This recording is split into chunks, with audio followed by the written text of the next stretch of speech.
ദീവാനൊക്കെ ഞാൻ നേരത്തെ പറഞ്ഞല്ലോ. ഇയാള് പറയുന്നത് ഈ മാലയും മൗലിയൊക്കെ കള്ളക്കഥയാണ്, അതുകൊണ്ടാണ് ഞാൻ മുജാഹിദായത്. നിങ്ങൾ ചെല്ലണ്ടെന്ന് വെച്ചാ പറ മുജാഹിദാണോ? കള്ളക്കഥയാണ് ഇതിന്റെ വെക്കുക. നിങ്ങൾ മുജാഹിദാണോ? എന്നാ നിങ്ങളെ മൗലവിമാരെ മാലയൊക്കെ സഹിയായ ഹദീസാ?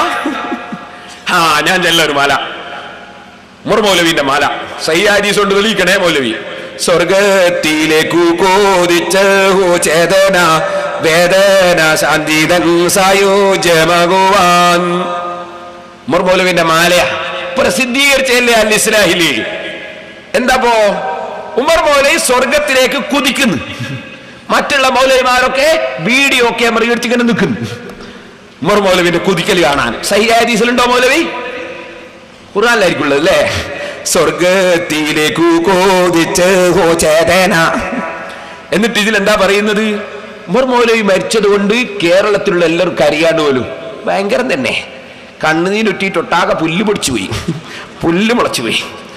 കേട്ടോളി. കേഴുന്നു കേരള മക്കൾ നിനക്കൊരു രണ്ടാമനില്ലെന്ന ദുഃഖം ശ്രവിക്കയാൽ. ഉമർ മൗലവിനോട് പറയാണ്, നിനക്കൊരു രണ്ടാമനില്ലാത്തതുകൊണ്ട് കേരള മക്കൾക്ക് അറിയാണ്.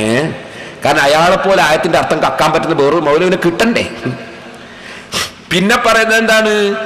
ഉമർ മൗലവി പഠിച്ചവനാണ്, കേരളം ഉണ്ടാക്കിയെന്നെ മൂപ്പരാണ്. കേട്ടോളി. പരശുരാമൻ മെഴുകുതിരിട്ടാ കേരളം ഉണ്ടായെന്ന് ഒരു അന്ധവിശ്വാസമുണ്ട്.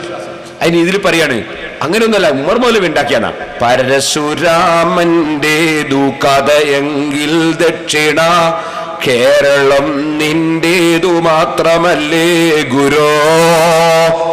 ഗുരോ എന്ന് മരിച്ചുപോയ മൗലവിനെയും വിളിക്കുന്നത് ശൈഖേന്ന് അതിന്റെ മാന. ഇത് സയ്യാദീസ മൗലവി, ഇത് പച്ചക്കള്ളമല്ലേ? സ്വർഗത്തിലേക്ക് ഉമർ മൗലവി കുതിച്ചു, നല്ല കുതിക്കല. മുഹമ്മദ് നബി അള്ളാഹ്ക്ക് ഭയപ്പെടാത്ത ആളാണ് തന്നെ മൗലവി കുതിക്കുന്നു സ്വർഗത്തിലേക്ക്. പിന്നെ എന്താണ്? പിന്നെ മൗലിദ്, ഉമർ മൗലവിന്റെ മൗലിദ് രണ്ട് മുജാഹിദും കൂടിയുള്ളതാ. ആദ്യത്തെ മൗലവി ഹദീസ കാന ശൈഖ് ഉമർ അഹ്മദ് മലൈബാരി ദാഇയതൻ കബീറൻ സഹയാതിഹി ലിഖിദ്മത്തിദ്ദീൻ. മൗലിദ് അത്തൗഹീദിൽ വന്നതാ. അത് ഓർമ്മകളിലൂടെ തന്നെ ബുക്കിലുണ്ട്, രണ്ടാളും ഇറക്കിയതാ ഇത് മൗലിദ്. ഒരു സ്ഥലത്ത് മാത്രമല്ല, ഇത് വേറെ ബുക്കിലൊക്കെ എടുത്ത് കൊടുക്കുന്നുണ്ട്. എന്തിന്? ഇത് മൗലിദ് ഇങ്ങനെ ഓതാനേ. എന്നിട്ട് പിന്നെ ഉമർ മൗലവിനെ പറ്റി ബൈത്ത് ഇതാ ഓർമ്മകളിലൂടെ തന്നെ ബുക്ക്. ബൈത്ത് ഉമർ മൗലവിനെ വിളിച്ചിട്ട് ഇങ്ങനെ ചെല്ലിയാണ്.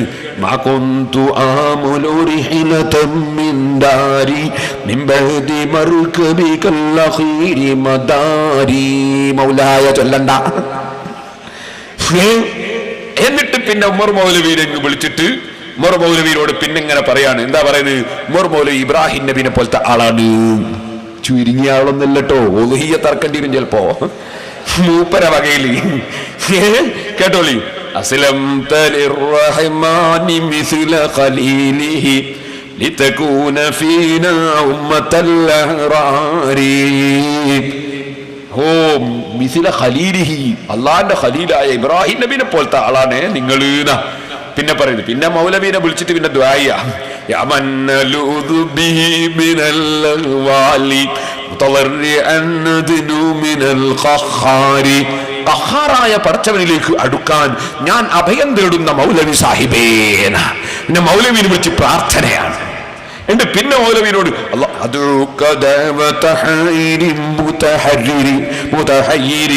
ബേജാറായവന്റെ പ്രാർത്ഥന ഞാനിതാ മൗലവി നിങ്ങളെ പ്രാർത്ഥിക്കുന്നു. പിന്നെ മൗലവിനോട്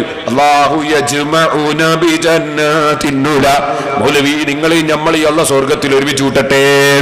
നല്ല സ്വർഗായിരിക്കും രണ്ടാക്കും. അതാണ് നിങ്ങളെ മൗലിദ്. ഈ മൗലിദും മാലയും ചൊല്ല ആയിരിക്കും നമ്മളെ എന്താ ഈ ചെവിയോ അല്ലെ ബാക്കവിയോ. ഇപ്പൊ അങ്ങോട്ട് പോയ മൗലവിക്ക് മൂപ്പർക്ക് അത് ചൊല്ല. മങ്കൂസ് മൗലിദ് പറ്റൂല, നമ്മളെ മൗലിദൊന്നും പറ്റൂല.